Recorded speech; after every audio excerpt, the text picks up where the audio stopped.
level 2 worldwide. Yep. You were a CrossFit Games judge from 2007 to 2018. I think it was, yeah, 16, I think, but yeah. 16, yeah. I programmed the North Europe sectional in 2010, something like that in Yeah. Stockholm, right? And you are the owner or co-owner with Danielle? So my current business partner, her name is Lori Galassi. Oh, And she's owned it with me since, I want to say, I don't know, maybe 2018, something like that. I don't remember when. My sister and I did start it together. But then, yeah, Lori moved in. okay.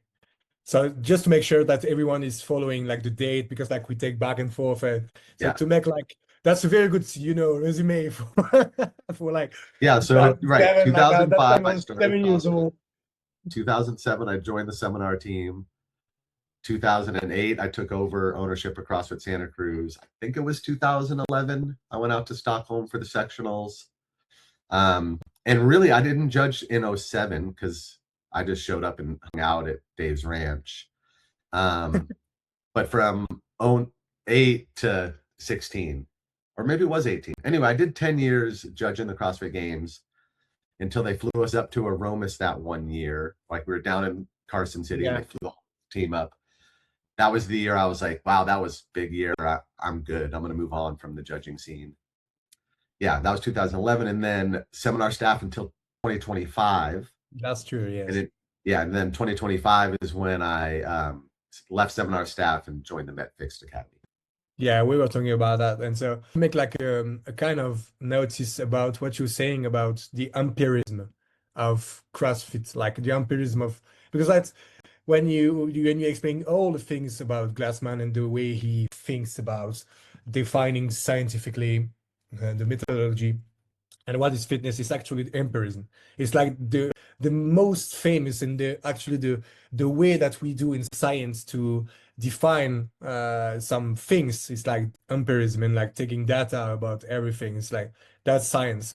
And what you're talking about is like when I'm thinking about the way you say about asking better questions, it's actually I've heard like a couple months ago about AI philosopher who was talking about right now the most important is not about AI, it's not about having the right answers, but it's having the right questions. Because like when you are prompting and when you want to define something, you got to be very precise in what question you're thinking about. And actually, as you said, questions that includes other and thousands of other questions. And so it's very actual the way Glassman did like 20 years ago when AI was nothing at that time, like, except on the TV show and Schwarzenegger and that kind of AI at that time. So it's very impressive the way he anticipates that kind of change just by the methodology and just by doing sports, you know what I mean? So yeah, just a kind of thinking about that inside the thing. My question is that you began in 2005 doing CrossFit, like a simple member, and then after watching Nicole and watching and becoming, wanted to become a coach. Can you tell me about that? Because like you are like around in your 50s right now, Yeah, something like that. 51. Yeah. 51. So it was 20 years ago. So like you were 31. What did you do as a job before becoming a coach? Oh, I was an electrician. Okay. Yeah, I started as like, apprentice, sweeping the floors and what have you, and then learned how to become a journeyman electrician, pulling wire and building custom homes. And Okay, cool. then And I so, started, then I became the manager of that company and kind of ran a small group of electricians, and we built custom homes, like real high end, custom homes. and so it's that beginning member that push you to discovering the world of coaching. My sister got me in. Okay. Yeah, And she so was a coach. Coach Glassman sponsored her level 1 because she was a water polo player at the University of Hawaii. And he you, said, if you come to seminar and get a photo of the girls playing water polo, I'll comp your level 1. She is a phenomenal coach, and she knew like, knowing me, because at that time, and I don't want to go too deep into the story, but at that time I was probably pushing 270, but definitely over 260 pounds. I had never done any physical training in the sense of structured gym. I was a ski racer as a child. Okay. Um, and then in kind of high school, I didn't do much, but then college, I was recreationally really into golf and mountain biking. And so I've always felt like I was a athlete, quote unquote, but never a gym person. And so she's like, hey, you got to come to the gym. And thankfully, I did listen to her. And so, yeah, that's where that started. Cool. And what pushed you to become a member, to become a coach, to become an owner? Because like you in a Netflix video, you Coach Glassman gave me CrossFit Yeah, Santa Cruz. So what's yeah, about giving you? It's like yeah, he yeah. gave you the ownership, or he like sold the shares. What was the process at that time? Yeah. So, yeah. So let me backtrack a tiny bit before I got the gym, because you're talking Mm, about coaching and how to. I never actually thought I wanted to be a coach. mm, Never crossed my mind initially. Like when I started, I was like, this CrossFit stuff is fun. It feels like being an athlete. This is not a gym. Okay. Thank you, sister. I do love this. This is great fun. I like it. I took my level one, and they gave me a discount to the level one. And so at the end of the weekend, I went up to Greg, Coach Glassman, and I was like, hey, coach, I just want to thank you so much. That was a revolutionary weekend. I think it's, like, I cannot thank you enough. Is there anything I can do for you to pay you back, or to like do anything for you? Like, I just am so thankful. And he said something that stuck with me, and it was very simple. He goes, yeah, kid. And I don't know, like as I describe it to you, I'm just like, what? Like, it just caught me stunned off guard. And I was like, huh.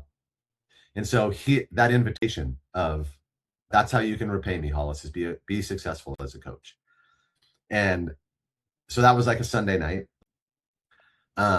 Monday morning, I'm back at the gym. He's there. Andy Sakamoto's there. And he goes, hey, Hollis, how's it going? Blah, blah, blah. And he looks over at Annie. He goes, hey, Annie, give Hollis a key to the gym. And she's like, oh, okay, great. An hour later, she's like, here's your key to the gym. I was like, what do you mean, Annie? What? She's like, oh yeah, the way it works is, since you have your level one, Greg's, you can just start coaching people. And so here's your key. And I was like, what? And so that opportunity that Greg gave me at the time just felt like the biggest open door of all time. Like, there's no direction, there was no job offer, there was no nothing. It was just, here's your key, go be successful. And a lot of us had that opportunity at that time. There was probably, in my recollection, at least a dozen of us trainers in a similar boat than me, that were all just crazy inspired by Coach Glassman and wanted to be coaches because of the environment was just so rich. And then so moving forward to when I took over the gym, the beautiful thing about the affiliate model is it's not so much buy, sell, trade affiliates. You're just licensing the name.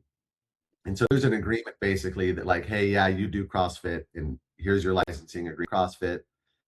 And so really the only thing that happened in 2008 is I became the licensee of record for CrossFit Santa Cruz. As far as a business goes, there's no tie between what I do as a business owner, my LLC, my state taxes, government tax, none of that. Even CrossFit has no idea anything about that at all. The CrossFit relationship, and it always been that way, is just, my name is Hollis Malloy and you own CrossFit Santa Cruz. And so it was just a transfer of licensee of record. Hey, Hollis, you're now the licensee of record for CrossFit Santa Cruz. And it was presented as, would you like to take CrossFit Santa Cruz?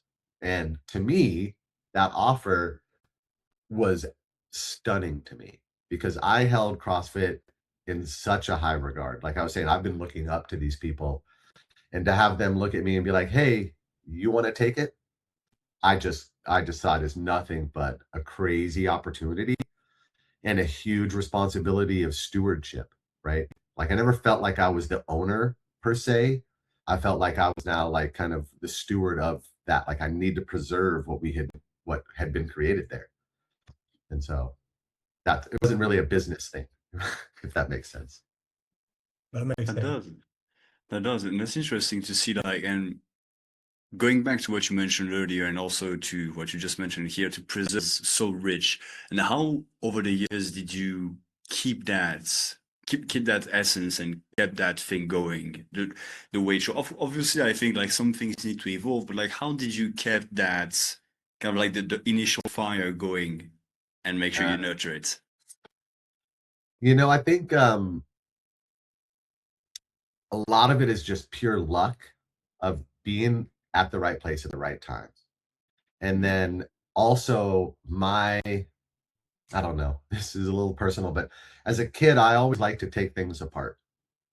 I always would like, get a radio, would break, I'd take it apart, find out why it broke, put it back together. And so when I found Greg's work and CrossFit, I just dove head deep into it. And so I read every single thing that he ever wrote multiple times, right? And then anything that I'd be like, well, what does that mean? I would then go find a book, and this is all pre-internet to some degree, right? And then when the internet came, start searching the internet. And every time I would get lost or be like, what does he mean by power or forward capacity or force or whatever? The more I would dive in, the more, dare I say, truth I would find. Or at least kind of hunker down into like, oh, yeah, that seems to work. And so I think it's that natural kind of curiosity. And then because Greg had defined such a good system, the deeper you go into it, the more there is for you. The more you find, yeah. And one of my favorite phrases, and I'll butcher it a little bit, but it's something that I really hold to, and I over and over will go back, but master the fundamentals, right? Focus on the basics. And then once you've done that, go back to the beginning. This time, pay closer attention. And so you could do that over and over again. And so, like, for example, if you just take something like the air squat, you can be like, okay, the air squat. All right. So that is, I'm going to stand, I'm going to sit to a hip crease below parallel and stand back up. Okay. All right. Ready, down and up. And then you go, okay, well, what's next beyond that? Well, there's foot placement, there's knee placement, there's midline stability. How do you do midline stability? Oh, the muscles of the core. Oh, and the deeper you go, there's just more and more to be found in that. And then when you go back to, okay, well, now I got to teach the squat. It's really just getting in and out of a chair, but there's so much depth to it. And so every time I felt like I personally, or I'd see the community kind of deviating away to like, I don't know, is that what it is? Go back to the beginning, pay closer attention. And I think Greg's original work is so complete and so rich that you can just I've been doing that for 20 years. And it's always fresh because every time I go back and pay closer attention, I find something I didn't see the first time. Makes sense. I actually got a question to follow to follow up on that, because I see a lot of people, I would say a lot of coaches and a lot of owners lose that track, I would say. Kind of like, you always go back to it because you've been hooked on the depth of, and I would say as you mentioned, the dare word, the truth that it brings pretty much. And like, what would you say to some people to, I would say, keep that going? Because in my opinion as well, this is a great methodology that needs, you got to